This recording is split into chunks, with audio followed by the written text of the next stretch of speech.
बायजू के मैनेजर और उसके सेल्समैन के बीच में इस कॉन्वर्सेशन को सुनिए।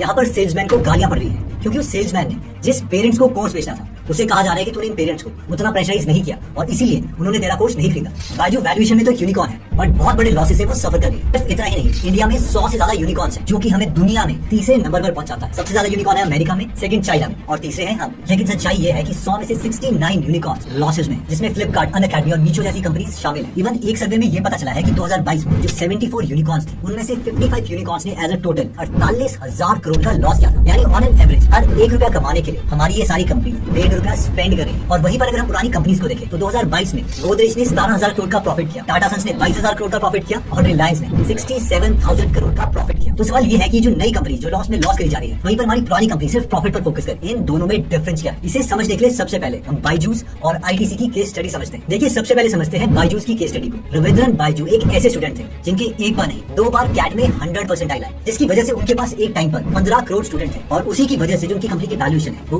1,76,000 करोड़ पहुंच गई थी। लेकिन फिर अचानक से इसी के इन्वेस्टर्स ने कहा कि भाई अगर हमें अपनी कंपनी पब्लिक ले जानी है तो इतनी वैल्यूएशन पे कोई भी शेयर्स नहीं खरीदे, इसलिए उन्होंने ही इस कंपनी की वैल्यूएशन कम करके 64,000 करोड़ कर दी। ये सब इसलिए हुआ क्योंकि 2021 में इन्होंने 2428 करोड़ का लॉस किया और एक झटके में 2500 एम्प्लॉइज को बाहर निकाल दिया। अब सवाल आता है कि इतना इंटेलिजेंट स्टूडेंट, इसकी कंपनी तो बहुत आगे होनी चाहिए थी, लेकिन ये लॉसेस में क्यों आई? इसके 3 मेन रीजन है। सबसे पहला है रॉन्ग एक्विजिशन। हम सब जानते हैं कि इनकी सबसे बड़ी गलती क्या थी, व्हाइट हैट जूनियर को एक्वायर करना। और ये कंपनी खरीदी गई थी $300 मिलियन हार्ड कैश में, मीनिंग कि इन्होंने 2300 करोड़ रुपए हार्ड कैश करण बजाज और उनके इन्वेस्टर्स को दे दिया जो कि व्हाइट हैट जूनियर के फाउंडर थे। अब नॉर्मली होता यह है कि जब भी एक कंपनी खरीदी जाती है तो उन्हें थोड़ा सा कैश और ज्यादातर शेयर्स मिलते हैं, लेकिन इन्होंने पूरा कैश दिया, जिसकी वजह से हुआ यह कि जब रिसेंटली बायजू की फाइनेंशियल स्टेटमेंट आई तो उन्होंने टोटल 4500 करोड़ का लॉस किया, जिसमें से 26% यानी करीबन 1100 करोड़ रुपए का लॉस सिर्फ व्हाइट हैट जूनियर की तरफ से। आप इस कॉल को सुनिए। तुम्हारे घर में घुस के मारेंगे। चुप, बायजू से बोल रहे हैं। इस कॉल में सेल्समैन पेरेंट्स को डांट रहा है, यानी जिसे कोर्स बेच रहा है उसे डांट रहा है कि वो उसका कोर्स नहीं खरीद पाए। मतलब कि एक तो आप लोगों को महंगा कोर्स बेच रहे हो, उन्हें जबरदस्ती कोर्स बेच रहे हो और उसके बाद उनको सर्विसेज भी नहीं प्रोवाइड कर रहे। इनके लॉसेस का तीसरा सबसे बड़ा कारण है हाई एक्सपेंसेस। मैकडॉनल्ड, बायजूस और हाइसेंस ये 3 कंपनीज हैं जिन्होंने फुटबॉल वर्ल्ड कप को स्पॉन्सर किया था। अगर हम 2021 की बात करें तो मैकडॉनल्ड ने उस साल 1,76,000 करोड़ का रेवेन्यू किया था, हाइसेंस ने 48,000 करोड़ का रेवेन्यू किया था और ये दोनों कंपनीज प्रॉफिटेबल थी और सिर्फ हमारी बायजू ये लॉस मेकिंग कंपनी थी। लेकिन नहीं, इन्हें वहां पर जाके मार्केटिंग करनी ही थी। एनीवेज, अब हम आते हैं दूसरी केस स्टडी में जिसका नाम है आईटीसी। देखिए आईटीसी जो है वो 5 सेगमेंट्स में ऑपरेट करता है और अगर हम 2023 की बात करें तो इनका नेट प्रॉफिट 19,600 करोड़ रुपए था। देखिए आईटीसी का मेन फंडा है कि अगर एक प्रोडक्ट काम कर रहा है तो एक और प्रॉफिटेबल प्रोडक्ट बाहर निकाल। देखिए जब आईटीसी होटल के बिजनेसेस में आ रही थी तो उन्होंने बहुत से होटल ओनर्स के साथ कनेक्ट किया और उनको कहा कि आप सब अपने होटल्स को हमारे ब्रांड नेम के अंदर ऑपरेट करें और इसकी वजह से आज इनके 80 लोकेशन में 115 से ज्यादा होटल्स हैं। और ऐसे ही आईटीसी जब एग्रीकल्चर में एंटर करा था तो इन्होंने क्या किया, इन्होंने सोचा कि ये फार्मर्स के साथ डायरेक्ट कनेक्शन रखें, यानी कोई मिडलमैन नहीं, जो कि उस वक्त कोई भी नहीं कर रहा था। और इस स्ट्रैटेजी की वजह से आज इनका 40 लाख फार्मर्स के साथ डायरेक्ट कनेक्शन, यानी कि वो इन्हें सामान डायरेक्टली बेचते हैं। और एक बार जब ये बिजनेस एस्टैब्लिश हो गया तो इन्होंने सोचा कि जल्दी से एफएमसीजी के प्रोडक्ट्स निकाले जाए, यानी फास्ट मूविंग कंज्यूमर गुड्स। और इन्होंने आशीर्वाद आटा, आशीर्वाद दही, आशीर्वाद पनीर, सनफीस्ट के बिस्किट, इवन बिंगो चिप्स तक निकाले। और एग्जैक्टली इनकी प्रोग्रेस इनके नंबर्स में भी दिखाई देती है। 2015 में इनका प्रॉफिट था 9700 करोड़ और ये डबल से भी ज्यादा हो गया 2023 में, यानी 19,400 करोड़। इन दो केस स्टडी से एक चीज तो क्लियर है कि जहां पर पुराने बिजनेसेस प्रॉफिट चला रहे हैं, वहीं पर हमारे नए बिजनेसेस यूनिकॉर्न चला रहे हैं। इनका गोल सिर्फ एक है कि इन्वेस्टर्स को कन्विंस कर दो, इन 2-4 लोगों को कन्विंस कर दो कि इन्हें इतनी फंडिंग दे दे ताकि इनके ऊपर भी यूनिकॉर्न का टैग आ जाए। देखिए आपको जानकर ये हैरानी होगी कि जोमेटो, मीशो, रेजर पे, भारत पे, क्रेडिट, बायजू, ओयो जैसी कंपनीज को एक कॉमन कंपनी ने फंड किया है जिसका नाम है सिकोया कैपिटल। देखिए सिकोया जब भी किसी कंपनी में फंड करती है तो उनका मेन गोल होता है कि वो कंपनी ग्रो करे हो। ग्रोथ बेशक प्रॉफिट में ना हो, ग्रोथ सिर्फ रेवेन्यू में हो या फिर जो कंज्यूमर बेस है उसमें हो, तो भी वो उस कंपनी में पैसे डाल देंगे, क्योंकि इनको इंडिविजुअल कंपनी से कुछ नहीं लेना। इनका जो ओवरऑल पोर्टफोलियो है वो इन्हें पैसे कमा के देता है। लेकिन अगर हम इंडिविजुअल कंपनीज के पर्सपेक्टिव से देखें तो इंडिविजुअल कंपनीज अपना दिमाग लगाने के बजाय फिर पैसे फेंकने लगती है और इसीलिए वो लॉसेस में चली जाती है। अगर इसका मैं आपको एग्जांपल दूं तो 2022 में ग्रो ने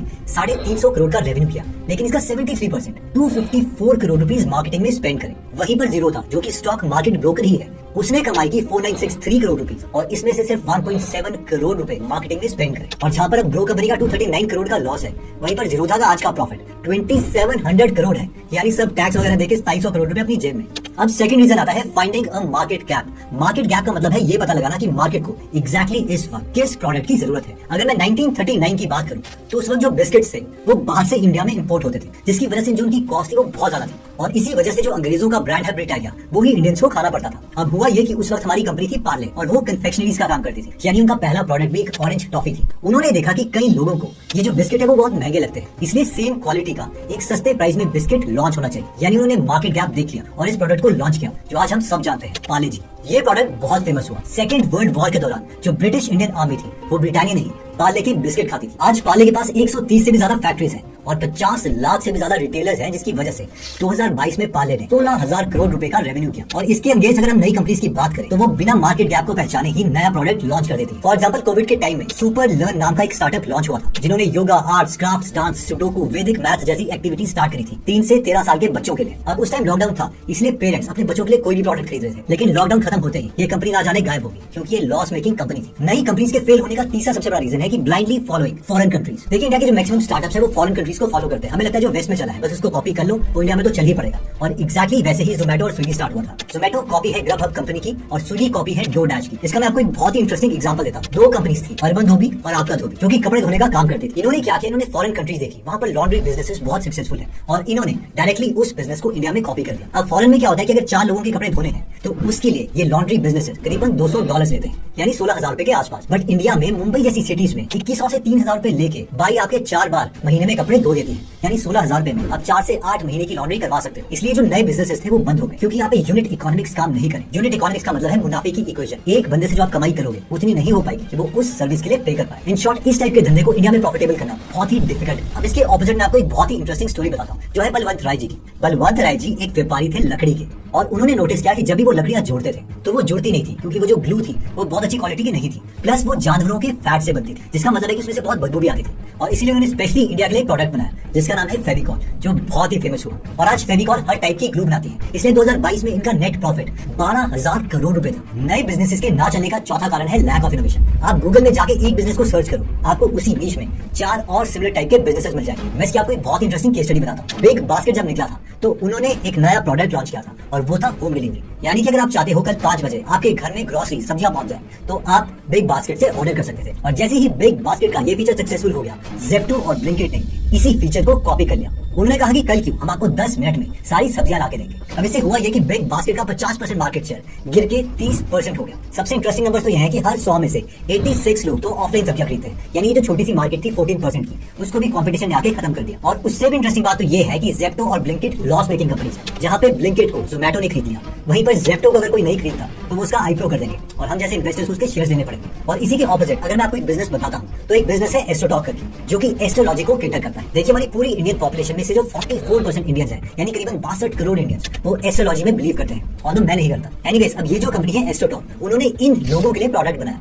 ताकि कोई भी किसी भी वक्त किसी भी एस्ट्रोलॉजर से डायरेक्टली बात कर पाए। और इसी कारण आज इनका प्रॉफिट है 27 करोड़ रुपए। देखिए इनोवेशन पे कॉम्पिटिटिव एडवांटेज है इन्वेस्टमेंट इन ह्यूमन कैपिटल। देखिए जहां पर न्यू बिजनेसेस का ज्यादा फोकस मार्केटिंग पे रहता है, वहीं पुरानी कंपनीज का ज्यादा फोकस ह्यूमन कैपिटल में इन्वेस्ट करना होता है, क्योंकि उन्हें पता है कि उनकी कंपनी को जो ग्रो करेगा वो मार्केटिंग से ज्यादा स्किल्ड एम्प्लॉइज है। और इसी वजह से टाटा ग्रुप्स अगर कभी कभार लॉस में आ भी जाता है तो भी वो सैलरीज जो है एम्प्लॉइज की वो इंक्रीज करता है। देखिए जमशेद जी टाटा पहले इंसान थे जिन्होंने अपने एम्प्लॉइज के लिए इन फैसिलिटीज को स्टार्ट किया, और कहीं ना कहीं ये सारी बातें पुराने बिजनेसेस जानते हैं। स्पेशली जब मैं जोहो के फाउंडर श्रीधर वेम्बू जी से मिला तो स्टेज पर वो अपनी कहानी सुना रहे थे। वो बता रहे थे कि वो अपने एम्प्लॉइज को जीरो से ट्रेनिंग देकर सब कुछ सिखाते हैं, इवन फ्री ब्रेकफास्ट से लेके वेकेशन जैसे सारे बेनिफिट्स भी उन्हें देते हैं। और ह्यूमन कैपिटल में इन्वेस्ट करने की वजह से ही आज इस कंपनी का प्रॉफिट 2700 करोड़ रुपए है। इतना ही नहीं, ये तमिलनाडु के एक छोटे से गांव तनकासी में रहते हैं, जहां पर इन्होंने विलेजर्स की लाइफ चेंज कर दी। एक कंपनी के आने की वजह से बहुत से स्टूडेंट्स को वहां जॉब मिली है, और वहां पर जो लोकल बिजनेसेस हैं, सब्जी वाला, दुकानदार, वो सारे खुश हैं। और इसी वजह से जहां पर सारी कंपनीज में ऑन एन एवरेज 100 में से 20 लोग हर साल छोड़ के चले जाते हैं, इनकी कंपनी में 100 में से सिर्फ 8 लोग हर साल छोड़ के जाते हैं। नेक्स्ट रीजन, पुरानी और नई कंपनीज में सबसे बड़ा डिफरेंस है heavy marketing spend. Marketing business की बैकबोन है। जब भी नया प्रोडक्ट लॉन्च होता है तो कस्टमर्स को ये बताना कि हमारा नया प्रोडक्ट लॉन्च हो गया है, उसके लिए एडवर्टाइजमेंट के पैसे लगते हैं और इसे ही मार्केटिंग कहते हैं। लेकिन आप इस चार्ट को देखिए,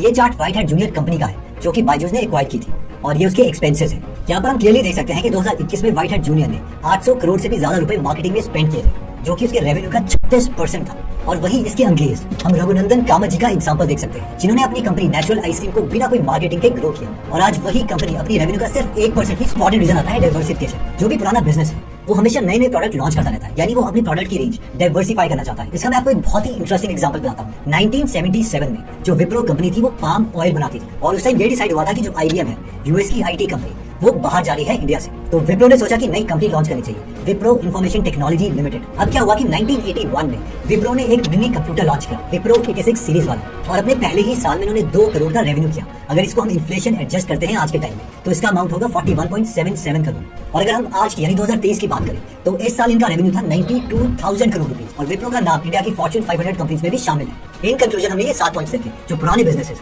और नए बिजनेस के बीच का डिफरेंस बताते हैं। अगर आप चाहें तो आप इसका स्क्रीनशॉट ले सकते हैं। और हाँ, अगर आपको लगता है कि ये वीडियो आपके किसी फ्रेंड या फैमिली मेंबर के काम आ सकती है, तो ये वीडियो आप उनके साथ जरूर शेयर करें।